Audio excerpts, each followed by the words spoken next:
Next question. Explain the following terms. Question number first. Measurement. Measurement can be defined as the process of finding exact value of a known quantity by comparing it with a known fixed quantity. Measurement can be defined as the process of finding exact value of an unknown quantity by comparing it with a known fixed quantity. Second, physical quantities. A quantity that can be measured is known as physical quantity. Some examples of physical quantities are length, mass, area, time, temperature, and volume. Physical quantities can be categorized into two types: fundamental and derived quantity. Third, derived quantities. The quantities that are derived from fundamental quantities are called derived quantities. For example, area depends on length and breadth, so it is a derived quantity. Okay. Next, mass. The mass of an object is the amount of matter contained in it. There are various units in which mass is measured, such as kilogram, milligram, gram, quintal. Kilogram is a SI unit of mass. Temperature. Temperature is the measure of degree of hotness or coldness of a body. The SI unit of temperature is Kelvin. The other commonly used units measure to temperature: Celsius, degree Fahrenheit, and degree Rankine. The last one is time. Time is an essential part of our life. Time may be defined as the interval between two events. The various units used to measure time are second, hour, minute, mean solar day, and year. These are the different units to measure time. So this is all about explain the following terms. Okay. Physical quantity, measurement, derived quantity, mass, temperature, and the last one is time. Okay. Answer in detail. Question number first. Write the steps to followed while measuring a length using ruler. Answer. To measure the length of any material using the ruler, the given steps should be followed. Step number 1. Place the ruler along the length to be measured, parallel to its graduation, means the marking on a ruler. Step 2.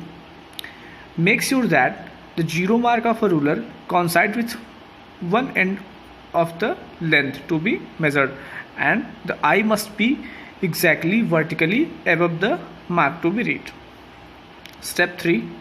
In some rulers, the ends may be broken and zero mark may not be clearly visible. In this case, some other digit, say mark 1, can be taken as the initial reading. Okay. The digit taken must be subtracted from the final reading at the other end to get an accurate measurement of the length. So by using this method, we can find the length of an object. Okay, these are the steps. Okay, question number 2. How can we calculate area of matchbox? The area of a rectangle matchbox can be calculated by taking the product of the length and breadth. Therefore, first the length and breadth of the matchbox are calculated using a ruler. Then product of its length and breadth is calculated for finding out the area. Question number 3. Write a note on beam balance. A beam balance consists of a horizontal metallic beam with supported and a pointer at its center. The beam can move freely about the support. From the ends of the beam, two similar pans are suspended such that they are equidistant from the center of the beam. Principle: when both the pans are empty or loaded with equal masses, a state of equilibrium or balance is achieved. In such a state, the beam is horizontal and The pointer points vertically up. Working. To find the mass of an object, it is placed on one pan and standard weight are kept on the other pan of the beam balance.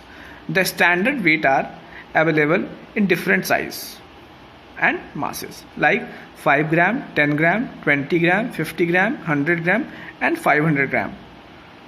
To measure smaller masses and 1 kg, 2 kg, 5 kg, 10 kg and 20 kg to measure bigger masses. The weights are adjusted till the beam is horizontal and the pointer point vertically up. So this is all about beam balance. Okay. Next, fourth one. How does a pendulum clock works? A pendulum clock works on the principle of simple pendulum and uses a swing pendulum as its timekeeping element. Means pendulum clock is a device used as a timekeeping element. So a pendulum clock works on the principle of a simple pendulum and uses a swing pendulum as its timekeeping element. The time taken by the pendulum to go from one extreme to the other is equal to 1 second. So it completes to and fro motion in 2 seconds. The dial of a clock consists 12 big markings which represent the hour.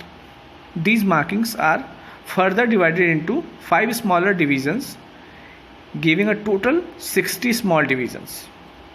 These smaller divisions indicate the minutes.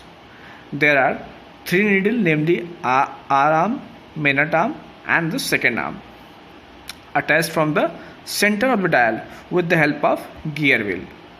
As the pendulum clock of the clock moves from one end to other end, the second's alarm moves ahead by one small division.